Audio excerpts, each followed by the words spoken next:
안녕하세요. 새벽의 축구 전문가 페노입니다. 오늘은 프리미어리그 35라운드 리버풀과 토트넘의 경기에서 볼 수 있는 관전 포인트를 미리 살펴보려고 합니다. 먼저 두 팀의 예상 선발 라인업을 보면 리버풀은 피르미누가 부상이라는 것을 제외하면 모든 선수가 정상적으로 나올 수 있습니다. 리버풀은 평소처럼 4-3-3 전형을 사용할 것으로 예상되고 공격 라인에는 조타, 마네, 살라가 출전할 가능성이 높은데요. 상황에 따라서는 조타 대신 디아스가 선발로 나올 수도 있습니다. 또한 중원에서는 henderson과 케이타 중에서 어떤 선수가 나올지가 중요한데 최근 케이타가 출전 시간을 늘려가고 있지만 henderson이 주중 챔피언스리그 4강전에서 교체로 나왔고 많은 시간을 뛰지 않았기 때문에 이번 경기에서는 henderson이 선발로 나올 것으로 예상됩니다.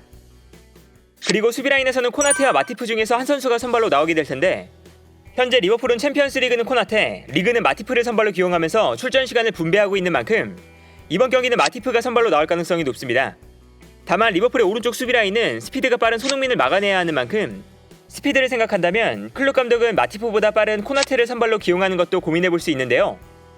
반면에 토트넘은 3-4-3 전형으로 나올 것이 유력한데 도어티, 탄강가, 스킵이 이번 시즌 더 이상 경기에 나올 수 없고 여기에 더해서 레길론 또한 아직까지 부상에서 회복하지 못한 상태로 알려져 있습니다. 따라서 왼쪽에는 세세뇽이 선발로 나올 가능성이 높은데요. 토트넘의 베스트 11은 평소와 동일하게 나올 것으로 예상되고 지난 경기에서는 클루셉스키 대신 모우라가 오른쪽 측면 공격수로 나왔지만 클루셉스키가 다시 선발로 복귀할 예정입니다. 한편 이번 경기에서 토트넘의 가장 큰 경기 포인트는 손흥민의 스피드를 활용한 역습이라고 할 수 있습니다. 토트넘과 리버풀의 전력만 놓고 보면 리버풀이 훨씬 우위에 있지만 경기 스타일의 상성을 생각해보면 토트넘은 역습에 강점이 있는 팀인 만큼 언제나 리버풀처럼 라인을 올리는 팀에게 강한 모습을 보여줬는데요.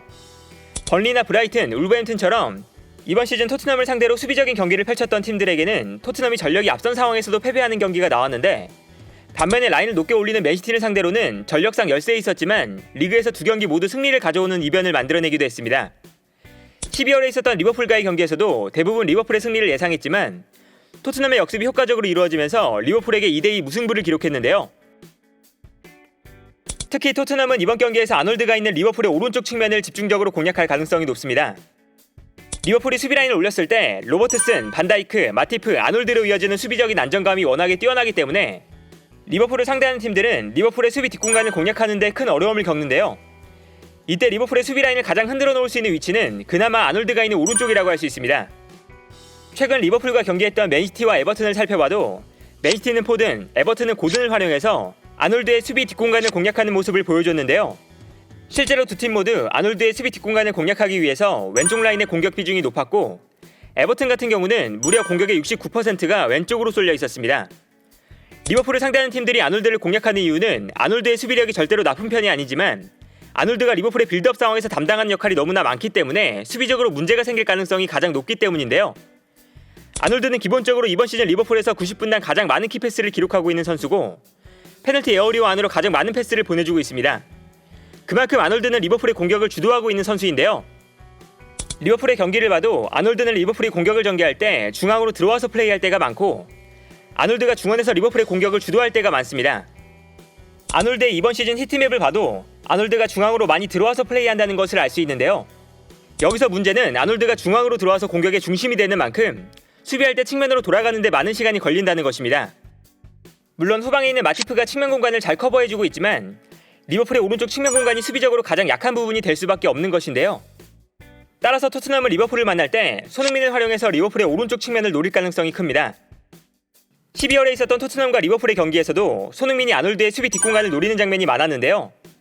토트넘이 리버풀의 볼을 끊어냈을 때 아놀드는 언제나 중앙으로 치우쳐 있는 상황이 많았고 이때 측면으로 뛰어들어가는 손흥민을 향해서 패스를 보내주는 방식이었습니다. 그리고 아놀드는 중앙에 있다가 측면으로 뛰어나가기 때문에 손흥민의 스피드를 따라가는 데 많은 어려움을 겪었는데요. 이번 경기에서도 같은 패턴의 공격이 나올 가능성이 높습니다. 반면에 리버풀은 토트넘의 왼쪽 측면을 공략하는 것이 이번 경기의 중요한 포인트가 될 수 있습니다.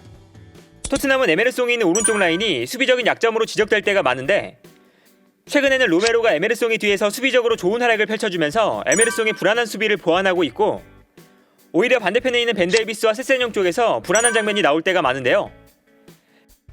때마침 리버풀은 살라, henderson, 아놀드로 이어지는 오른쪽 측면이 공격적으로 훌륭한 모습을 보여주고 있습니다. 실제로 이번 시즌 리버풀의 공격 방향을 보면 오른쪽이 39%로 공격의 많은 비중을 차지하고 있는 것을 볼 수 있습니다. 클롭 감독이 리버풀에 부임한 이후 7시즌 동안 오른쪽 공격 비율이 가장 높은 시즌이고 반대로 왼쪽으로 향하는 공격의 비율은 가장 적은 시즌인데요. 그만큼 리버풀은 오른쪽을 중심으로 공격을 전개할 때가 많습니다. 특히 살라, 핸더슨, 아놀드가 언제나 삼각형의 대응을 유지하면서 경기 내내 스위칭 플레이를 활발하게 가져가는데요. 살라가 측면에서 중앙으로 들어오는 플레이를 자주 가져가는 반면에 핸더슨은 중앙에 있지만 측면으로 빠져나가는 것이 능숙하고 아놀드 또한 중앙으로 들어와서 플레이가 가능하기 때문에 3명의 스위칭 플레이가 유기적으로 이루어질 수 있습니다. 예를 들면 살라가 수비를 끌고 들어가면서 핸더슨이 측면으로 돌아나가고 이때 아놀드가 중앙으로 들어오면서 핸더슨의 위치를 커버할 때도 있고 핸더슨과 살라의 위치가 바뀌거나 아놀드가 직접 전방으로 올라가는 장면도 있습니다. 3명의 선수는 위치가 끊임없이 바뀌는데요. 이때 토트넘은 벤 데이비스와 세세뇽 그리고 벤탄쿠르가 리버풀의 스위칭 플레이를 따라갈 수 있느냐가 관건입니다. 특히 아놀드가 올라오고 살라가 중앙으로 들어갔을 때 벤 데이비스가 살라를 막는 상황이 나올 수 있는데요. 살라와 벤 데이비스의 1대1 상황에서 과연 벤 데이비스가 살라를 완벽하게 막아낼 수 있느냐 혹은 살라가 벤 데이비스의 수비를 무너뜨릴 수 있느냐가 두 팀에게 중요하다고 할 수 있습니다. 오늘은 이처럼 리버풀과 토트넘의 경기에서 볼 수 있는 관전 포인트를 살펴봤는데요. 결국 두 팀의 핵심 공격수인 손흥민과 살라가 있는 측면에서 승부가 갈릴 가능성이 높습니다. 리버풀은 우승 경쟁, 토트넘은 4위 싸움을 치열하게 펼치고 있어서 두 팀 모두 전력을 다하는 경기가 될 텐데요. 물론 최근 리버풀이 홈에서 토트넘을 상대로 8승 3무 압도적인 성적을 보여주고 있는 만큼 리버풀이 좀 더 우세한 경기를 펼칠 것으로 예상되지만 과연 토트넘이 리버풀을 상대로 이변을 만들어낼 수 있을지 프리미어리그 순위 싸움을 지켜보는 팬들의 이목이 이번 경기에 집중되고 있지 않나 합니다. 오늘 영상은 여기까지고요. 시청해주셔서 감사합니다.